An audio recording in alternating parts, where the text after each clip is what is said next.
Hi friends, it's Dave from Soke Travel Adventures. So today I want to decompress and share my knowledge with you about the ports that we experienced on our latest 15-night transatlantic cruise from New York City that we disembarked in Marseille, France. So let's talk about it.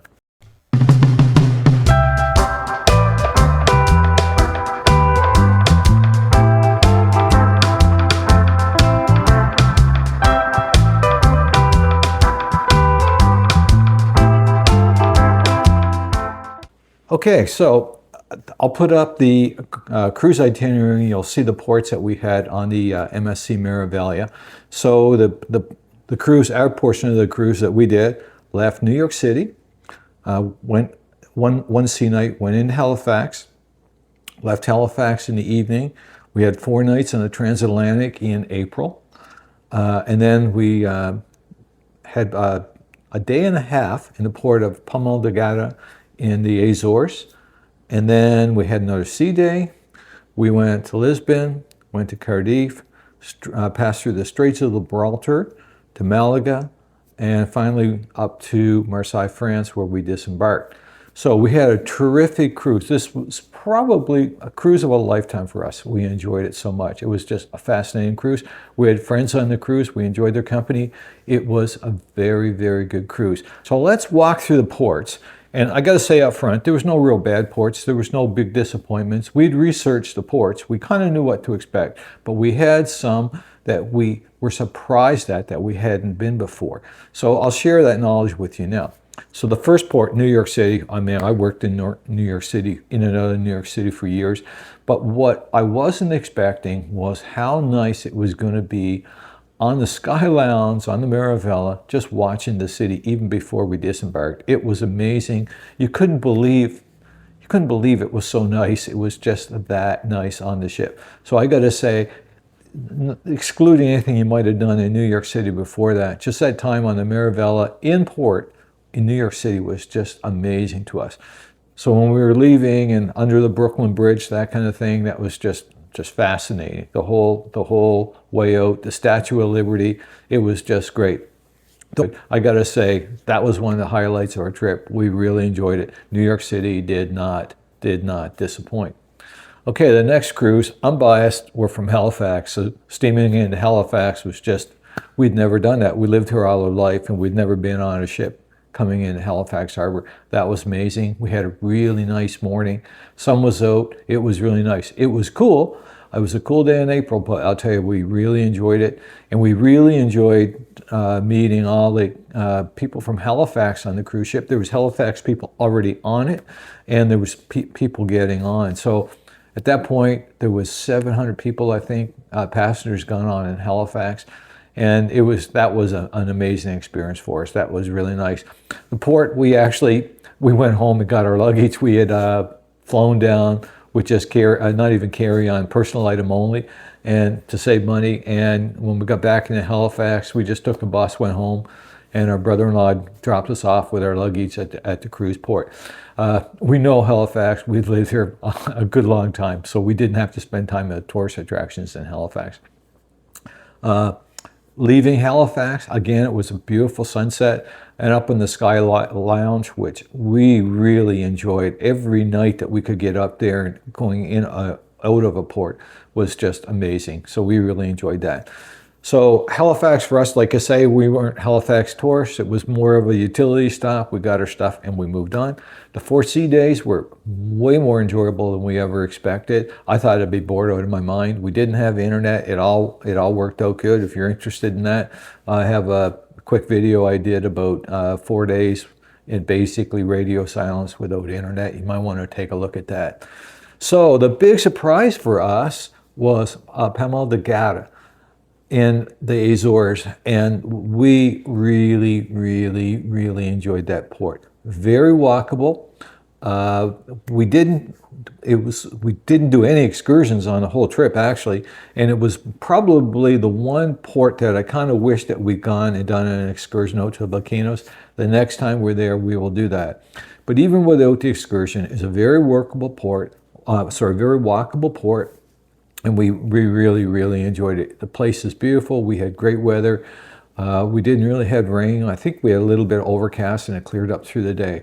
So when you got a day and a half there on these cruises, that's a really good treat, and just use that time wisely because it's a fantastic port.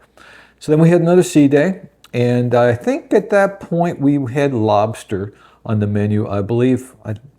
So we had a little treat anyway that kind of brings up your spirits on the sea days. Then we steamed into Lisbon. Lisbon, amazing port. We've been to Lisbon before. We knew exactly what to expect. But steaming into Lisbon under the bridge and leaving at sunset under the bridge, the whole thing is just amazing. That part was a real highlight to me. We walked Lisbon before. We knew our way around. We just had a really good day in Lisbon. We really enjoyed the port. So Lisbon for us was no surprise other than steaming in and coming out. You don't see that when you're doing a land trip, and you're basically, when you're leaving the city, you're getting on the train and you're going out to the airport and whatever. When you're on a cruise, that's really enjoyable. So that was a big treat to us. So the next port, I believe we had a sea day, and we were down at Cádiz, and we were surprised. It was a nice town. Probably the most walkable port on our trip. Very flat. It's really a peninsula, and you can get around there really easy. You can go to the waterfront areas, the beaches, the forts, the shopping districts. You can do all that on foot. It's not a bad port to get around at all. So probably the easiest. A lot of the other ports like Lisbon and even the Azores, they're hilly. So as soon as you get off, you're going uphill. Cardiff wasn't like that. So I'd say that was a big treat for us. We really enjoyed it, felt very safe there, and would go back there again. Did it blow us away? I don't think it blew us away because we knew the other ports that were coming up. So the next stop, and it wasn't really a stop, it was a kind of a treat that MSC threw in. Our cruise was originally supposed to stop in Gibraltar, but that was changed, and they changed the port to Málaga. So there were some people that were disappointed in that. So at the last minute, really, we were having dinner leaving Cardiff, and the captain came on and said they were making a run for the Strait of Gibraltar. Normally you'd pass through at 2 a.m. and nobody would be up, and you wouldn't see much of the strait. So he announced that we'd actually be going through the Strait of Gibraltar at 10 p.m. In actuality, he really put the hammer down, and we went through the Strait of Gibraltar. We were in eyesight of Tangier by 9 that evening. So he was really moving. And at first it looked like a couple islands, and then as we got closer, we realized, oh, that's Morocco. Oh, and there's Tangier. So that was a big treat. Even though we didn't get off the ship, that was a huge treat. And thank you, MSC, because that was just an amazing add to that trip. We really enjoyed it. There's a lot of history there. You do some research and see the background, and this was at once considered the end of the world, the last pillars of the world, before people knew that the world was round, that kind of stuff. So it was really interesting. The next port, which is the port that we were really happy to go to. We've been there before. We spent weeks in Málaga. And man, Málaga is such a nice port. It has everything that we want to see. It has great tourist sites. It has the Picasso Museum, which we love. It has the fort. I can't remember the name of it now. We go up the big mountain and you're in the walk. It's just really nice. Unbiased, I would say probably Málaga was my favorite port because it was just like coming home. We really enjoyed it.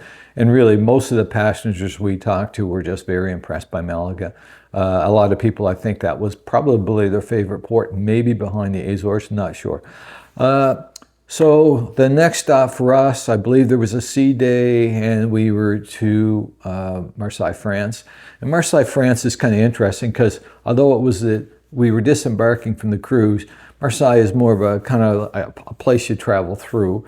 And we knew that going in, so we didn't expect to be a port that was going to, and this is something else. For us, it was really our gateway to Paris. And in Paris, we had a full day to enjoy the city and do another walking tour. And Paris doesn't disappoint. It's very impressive. If you shop wisely. You can find some great food. The restaurants don't have to be expensive, and it's a very walkable city, and you don't have to worry about getting lost, or really not a lot of hills. So overall, we really enjoyed Paris. So that's pretty much it. Would I do the exact same cruise again? Yes, I would. It would be nice if I do another transatlantic, and I'm sure we will, to see some different ports. But if I had to go and visit the same ports again, I'd be plenty happy, because they're very nice ports. So if you were on the cruise, and I know I have some subscribers that were from Halifax or on the cruise, let me know in the comments what your favorite ports were and why. And if you had any excursions that you thought really stood out, let me know, because the next trip we'll probably do an excursion or two, and it'll be great information to keep in the memory bank. Anyway, I hope you enjoyed the video. Remember to like, subscribe, and we'll see you probably on a cruise ship before long. Thanks for watching.